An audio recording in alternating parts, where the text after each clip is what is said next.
Assalamualaikum warahmatullahi wabarakatuh. Salam sehat Sobat Parikesit. Selamat datang di Ngape Sehat, ngobrol asik perihal kesehatan.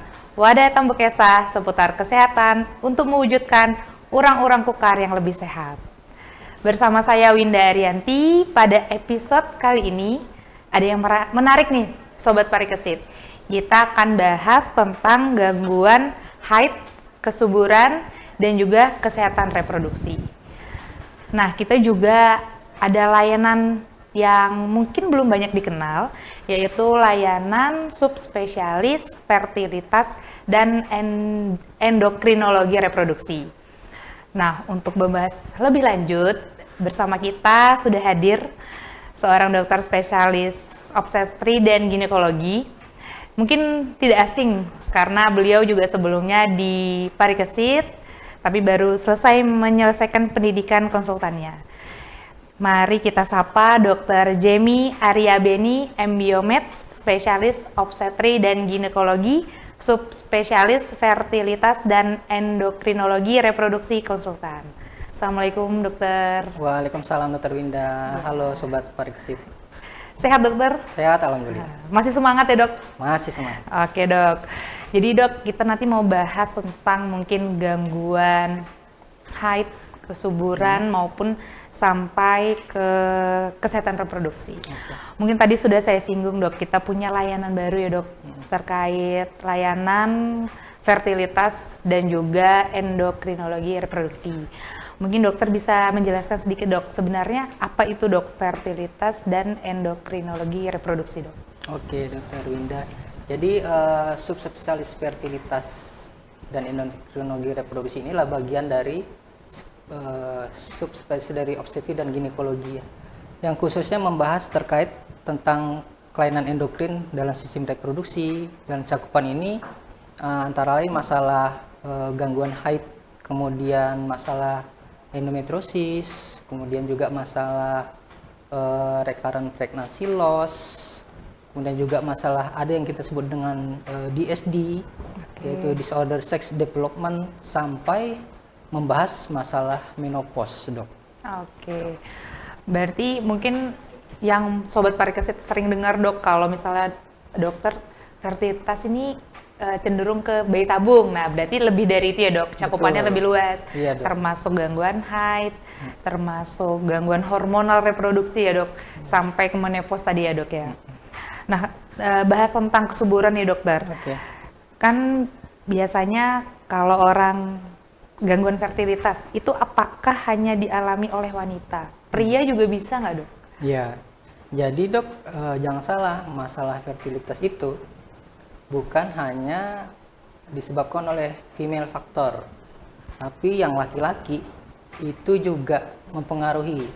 Kenapa? Karena presentasenya sama, Sobat Parikesit, 50% female factor dan 50% male factor. Jadi jangan anggap semua masalah fertilitas itu dok disebabkan oleh karena masalah perempuan. Nah itu dok ya. Tuh. Nah dok, ada apa aja dok faktor yang mempengaruhi dari kesuburan wanita maupun pria dok? Oke, jadi terkait dengan wanita dulu nih ya. Ya boleh dok. Kalau wanita itu kan yang di faktor utama yang mempengaruhi adalah kondisi rahimnya bagaimana, uterusnya itu ya, kemudian endometriumnya bagaimana, kemudian juga aspek ovarium, dalam hal ini cadangan ovariumnya, folikelnya beropulasi atau tidak gitu. Kemudian juga tubanya bagaimana, apakah ada sumbatan atau tidak di tubanya. Jadi faktor-faktor pada female itu sangat mempengaruhi dalam kaitannya dengan fertilitas seseorang wanita. Untuk pria sama, jadi faktor dari spermanya bagaimana, mulai dari konsentrasinya, volumenya, kemudian motilitasnya, morfologinya. Morfologi itu dalam artian bentuknya gimana, berapa persen yang normal atau tidak, kemudian ada atau tidak sperma, karena nanti itu di bagian andrologi ya dok ya. Tapi aku menjelaskan sedikit aja terkait dengan ada atau tidak sperma, atau kita sebut azoospermia, itu bisa disebabkan juga karena obstruktif dan non obstruktif. Jadi nanti mungkin kita bahas lebih lanjut ya. Oh iya dok. Tapi secara garis umum seperti itulah faktor male dan female faktor. Jadi penting tuh buat sobat parikesit tahu bahwa adanya keterlambatan hamil bukan hanya dari female faktor ya dok ya. 50% juga dari male faktor. Iya. Jadi laki-laki jangan sombong dulu ya, karena Anda itu menyumbangkan 50% gangguan infertilitas loh. Nah, itu ya. Mesti dicatat nih Sobat Parikesit. Nah, tadi kita bahas dok tentang mungkin faktor-faktor. Jadi dari faktor tersebut tuh ada nggak dok? Dari pola-pola hidup, mungkin pola makannya, dari berat badan kah, kebiasaan merokok kah, bahkan stres maupun kurangnya kualitas tidur itu bisa mempengaruhi nggak dok? Ya, betul dok. Jadi itu yang kita sebut dengan lifestyle ya. Lifestyle itu sangat mempengaruhi kualitas kesuburan seseorang, baik wanita ataupun prianya. Apalagi sekarang ada yang namanya endocrine disruptor chemical, itu sangat mempengaruhi kualitas dari baik itu oosit untuk wanita, sel telur ya, ataupun sperma dari laki-laki. Itu, dok.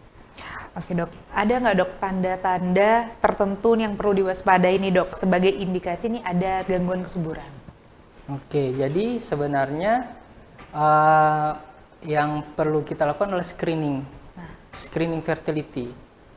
Jadi pada wanita yang pasangan ya, bukan wanita aja, pasangan yang sudah menikah 1 tahun, sudah menggunakan kontrasepsi, kemudian berhubungan secara teratur tapi belum hamil juga, itu perlu diperiksakan.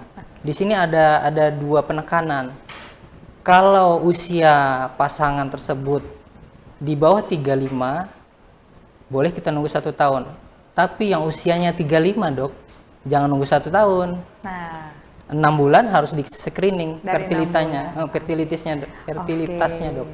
Berarti itu mungkin tanda utamanya dok ya. Jadi kalau misalnya sudah menikah tanpa kontrasepsi dalam lebih dari setahun untuk usia di bawah 35 itu baiknya diperiksakan. Tapi untuk yang lebih dari 50 tahun usianya, 35 di atas 35 tahun, baiknya 6 bulan dari pernikahan. Jangan nunggu 1 tahun. Jangan nunggu setahun ya dok. Nah ini dok, dari dokter bahas usia kan dok, jadi banyak ini kan orang dok sekarang, mungkin perempuan maupun laki-laki banyak menunda kehamilan karena alasan tertentu, biasanya karena pekerjaan. Seberapa besar sih dok pengaruh usia dalam kesuburan? Oke, dalam hal ini ya kita perlu concern terhadap usia wanita ya. Kenapa? Karena wanita itu mempunyai cadangan ovarium yang terbatas. Semakin meningkat usianya, maka persentase kehamilannya itu akan semakin berkurang. Kenapa? Karena cadangan sel telurnya itu akan semakin menurun seiring dengan peningkatan usia dari wanita. Gitu dok. Berarti idealnya menikah sebelum umur 35 dok ya? Betul, jadi semakin cepat semakin lebih baik ya Sobat Parikesit. Nah itu, dari dokter Jamie bilang kalau bisa sebelum 35 Sobat Parikesit. Jadi karena tadi ya dok, sel telur sudah mulai ada penurunan kualitas ya mungkin bahasanya dok ya. Jadi baiknya untuk menghindari resiko-resiko tersebut di bawah 35 tahun. Khususnya untuk perempuan ya dok. Kalau untuk laki-laki gimana dok? Laki-laki usia kualitas sperma masih baik ya, kadang tidak terpengaruh terhadap peningkatan usianya. Masih bisa seorang laki-laki itu menghamili meskipun kakek-kakek kan? Iya benar sih dok, kan? Betul sekali dok. Nah jadi ini concernnya ke usia wanita ya dok. Oke dok. Nah selain usia, ada juga nih dok yang menyambungkan bahwa penyakit PCOS atau polycystic ovarisis ya dok ya, sindrom itu terhadap sulit dalam hamil. Itu bagaimana dok? Iya benar. PCOS itu sekarang terminologinya atau namanya itu udah ganti ya, udah PCOM namanya. Dulu polycystic ovarian syndrome. Sekarang polyendocrine PCOM, polyendocrine metabolic ovarian syndrome ya, gitu PCOM. Tapi sama secara garis besar kriterianya sama. hal ini bisa menyebabkan seseorang bisa mengalami infertilitas. Kenapa? Karena terjadi gangguan ovulasi biasanya pada kasus-kasus dengan PCOM atau PCOS, Dok. Oke. Oke, Dok. Tadi kita udah mungkin singgung sedikit masalah kesuburan ya, Dok. Nah, sekarang tentang mungkin wanita-wanita yang setiap bulan kan mengalami menstruasi atau haid ya, Dok ya. Kalau wanita yang mengalami haid yang tidak teratur, nah kondisi-kondisi apa sih, Dok, yang tidak teratur seperti apa yang perlu sekiranya diperiksakan ya, Dok? Oke. Jadi untuk gangguan haid yang tidak teratur itu biasanya disebabkan adanya perubahan dalam siklus hormonal seorang perempuan. Banyak ya, bisa terjadi gangguan keseimbangan antara hormon estrogen dan progesteron, atau di tingkat sentral itu gangguan dari FSH dan LH-nya. Atau bisa juga disebabkan dari faktor di kondisi di rahimnya, bisa menyebabkan gangguan haid, misalnya adanya polip sehingga bisa menyebabkan keluhan seperti intermenstrual bleeding. Itu juga mempengaruhi gangguan haid seseorang wanita, Dok. Jadi terkait haid yang tidak teratur mungkin siklusnya tidak sama ya, Dok ya? Iya. Tidak sama setiap siklusnya atau setiap bulannya, lebih baik diperiksakan. Ya. Termasuk mungkin kalau ada keluhan seperti nyeri haid hebat gitu, Dok ya? Ya benar. Nah. Benar, Dok. Jadi nyeri haid itu jangan dianggap biasa. Sepele. Terutama kaitannya kalau haid kita mengukurnya kan dari VAS ya, visual analog score. Skornya tuh dari 1 sampai 10. 1 sampai 5 itu biasa gitu ya. 5 ke atas itu bisa menyebabkan gangguan aktivitas, sampai kadang-kadang nggak bisa beraktivitas. Nah, itu perlu kita ambil concern. Kenapa? Karena itu terjadi dysmenorrhea yang hebat di situ. Dan menurut Capron itu ya, bahwa dysmenorrhea hebat dengan PAS 8-10 itu sudah bisa kita secara klinis sebagai suatu dicurigai sebagai suatu endometriosis, Dok. Oke. Jadi jangan di skip keluhan-keluhan seperti itu dengan dianggap bahwa itu suatu dysmenorrhea biasa. Gitu. Jadi untuk sobat parikesis khusus yang perempuan ya, kalau misalnya merasa siklus menstruasinya tidak teratur, terutama ada nyeri haid atau kita bilang dysmenorrhea yang hebat, bahkan sudah biasanya mengganggu aktivitas, fasenya mungkin 8 tadi, Dok ya, sekitar itu, lebih baiknya dikonsultasikan ke dokter dan diperiksakan ya, Dok ya, untuk melihat apakah memang ada penyebab dari gangguan menstruasinya kah, atau ada gangguan-gangguan atau kelainan anatomi yang lainnya, Dok ya. Iya. Nah, selain endometriosis, Dok, dan gangguan haid lainnya itu, untuk kesehatan reproduksi, Dok, mungkin bisa diinfokan ke sobat parikesit apa aja, Dok, langkah sederhana yang dapat dilakukan untuk menjaga kesehatan reproduksi, atau mungkin dengan menjaga kesehatan ini bisa meningkatkan peluang kehamilan secara alami, Dok. Oke, jadi kesehatan reproduksi itu mulai dari fase pubertas ya sampai premenopause dan menopause. Salah satu indikator kesehatan reproduksi seorang wanita itu baik adalah dari siklus haidnya, Dok. Siklus haidnya teratur menggambarkan adanya ovulasi yang baik, kemudian siklus di endometrium baik, itu menunjukkan bahwa regulasi hormon seorang wanita itu dalam keseimbangan yang baik. Gitu. Tapi kalau siklus haidnya tidak teratur atau bahkan tidak mens sama sekali, itu menggambarkan adanya suatu gangguan keseimbangan hormonal di dalam tubuh seorang perempuan, gitu, Dok. Oke, berarti sebenarnya kalau dirangkum ya, Dok, itu berkesinambungan ya, Dok, dari menstruasi yang siklusnya tidak teratur juga bisa menjadi faktor salah satunya keberhasilan kehamilan ya, Dok. Betul, ya. Termasuk juga tadi faktor-faktor yang mempengaruhi bukan hanya dari segi lifestyle tapi juga dari secara anatomi dan siklus hormon tadi ya, Dok ya. Oke, Dok. Mungkin kita rehat dulu ya, Dok ya. Oke. Baik sobat parikesit, kita rehat sebentar. Kita akan kembali lagi dengan informasi yang lebih menarik dengan Dr. Jemmy. Kalau gitu kita break dulu.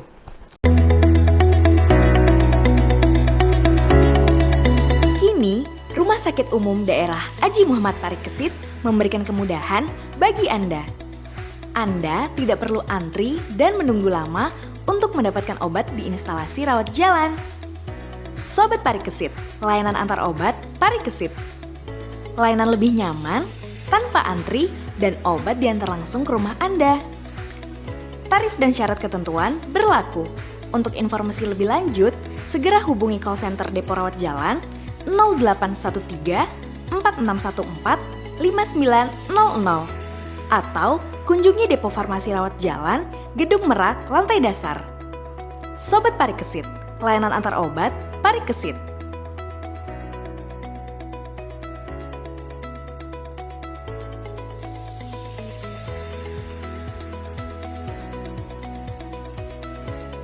Kembali lagi Sobat Parikesit di Ngape Sehat, ngobrol asik perihal kesehatan.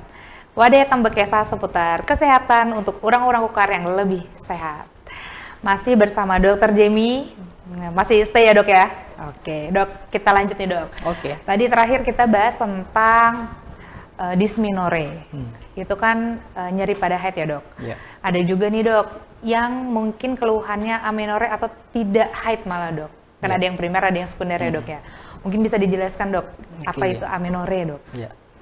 Amenorrhea itu ada dua ya, pemirsa, amenorrhea primer dan amenorrhea sekunder. Amenorrhea primer itu secara sederhananya pasien tersebut tidak pernah haid sama sekali.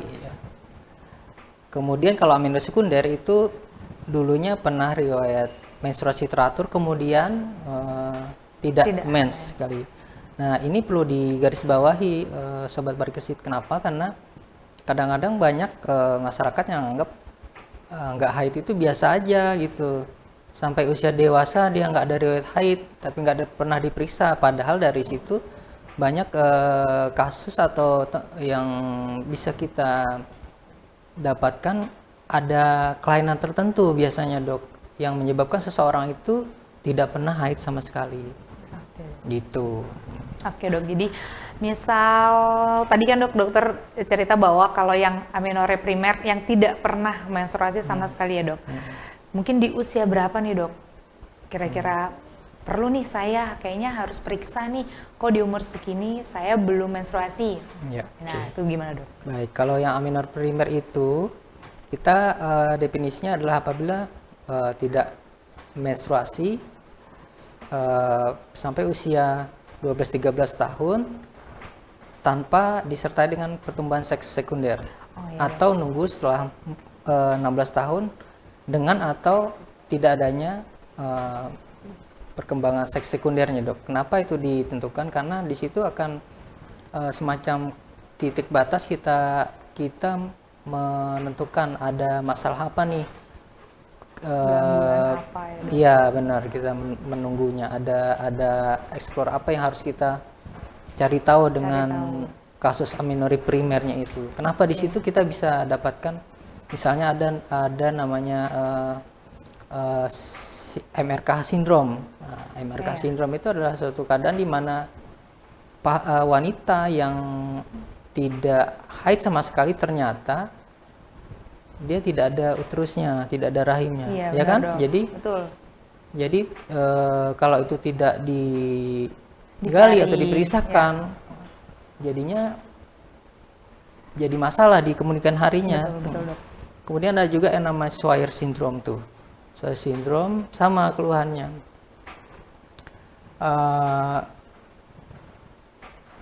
Terkait dengan gangguan menstruasinya. Kemudian yang amenorrhea sekunder dok, sekarang ini banyak kasus-kasus dulunya misalnya haidnya teratur, tiba-tiba 6 bulan atau 1 tahun atau tidak pernah sama sekali haid. Ternyata setelah di eksplorasi bisa ternyata dia sebelumnya ada riwayat misalnya di kuret.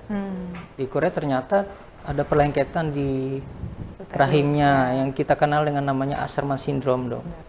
Atau bisa juga terjadi cadangannya yang menurun drastis gitu, cadangan sel telurnya yang orang awam biasanya menyebutnya tuh menopause dini gitu ya. Iya dok. Jadi habis cadangannya, jadi dia nggak mens lagi gitu. Nah itu hal-hal seperti itu yang perlu dieksplor, perlu diperiksakan di klinik subspesialis FER, dok. Oke. Jadi mungkin tadi amenorrhea atau tidak menstruasi mungkin yang tidak pernah sama sekali di usia 12-13 dengan adanya perkembangan seks sekunder ya, dok ya? Atau tidak adanya ya, dok? Belum adanya. Belum adanya. Belum tumbuh. Atau di umur 16 tahun tanpa memandang lagi seks sekundernya tumbuh atau enggak, itu wajib bisa dikatakan diperiksakan. dia mengalami amenorrhea primer. Oke. Untuk yang sekunder mungkin tadi 6 bulan ya, dok.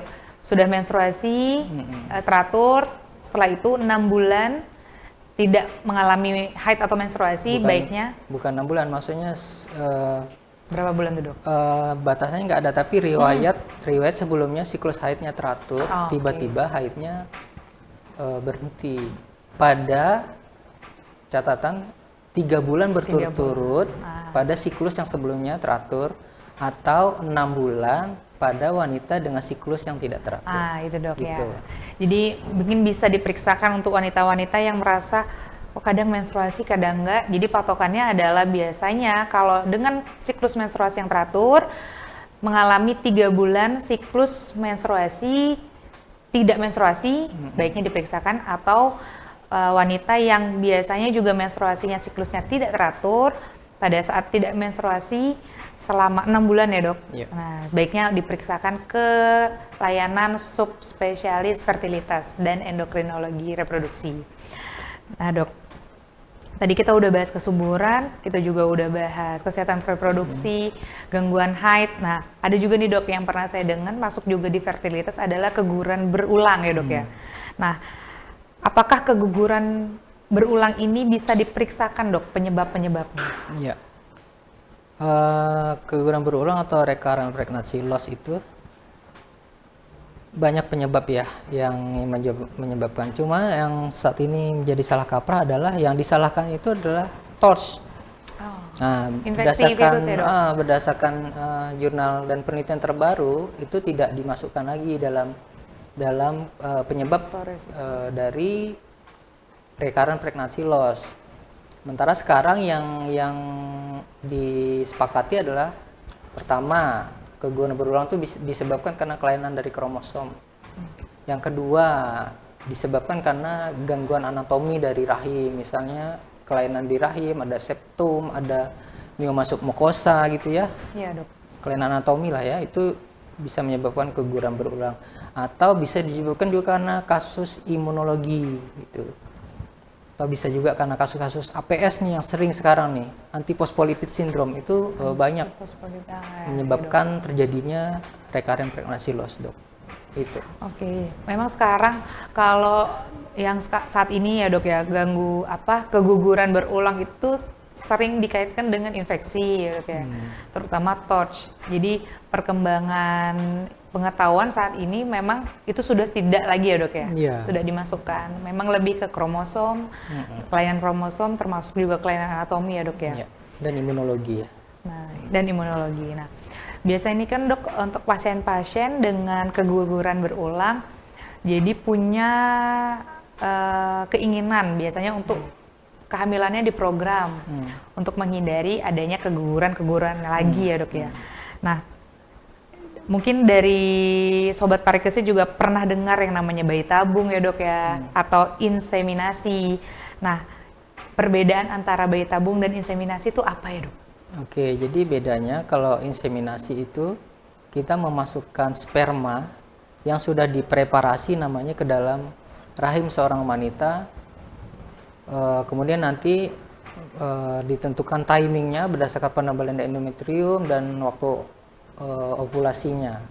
Kemudian kalau bayi tabung atau in vitro fertilization itu adalah melakukan fertilisasi di luar antara oosit dan spermanya. Kemudian sudah terjadi fertilisasi, terbentuk embrio biasanya di D5 gitu ya, dalam fase blastosis, kemudian di transfer, namanya embrio transfer ke rahim wanita. Jadi bedanya di situ.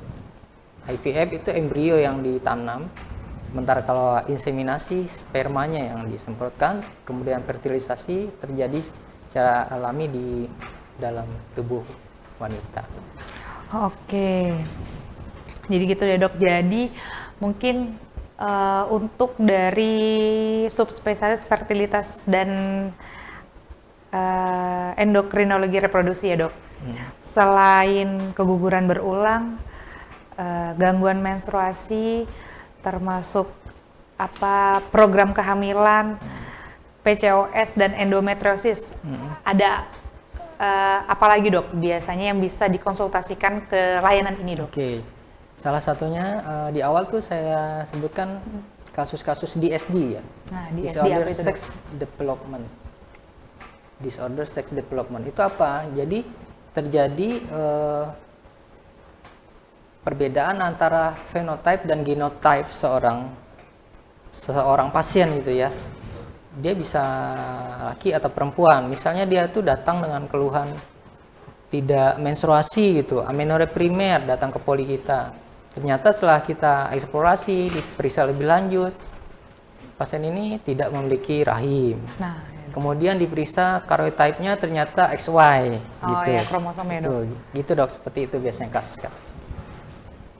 Oke, jadi banyak nih dok ya. Jadi bagi masyarakat Tenggarong, Kukar, dan sobat parikesit lainnya, jadi nanti di poliklinik atau layanan subspesialis fertilitas dan endokrinologi reproduksi bersama Dr. Jamie nanti akan bisa dibantu atau konsultasi dan pemeriksaan terkait yang pertama gangguan menstruasi atau haid, yang kedua juga selain itu program kehamilan atau promil, bisa juga tentang kesehatan reproduksi termasuk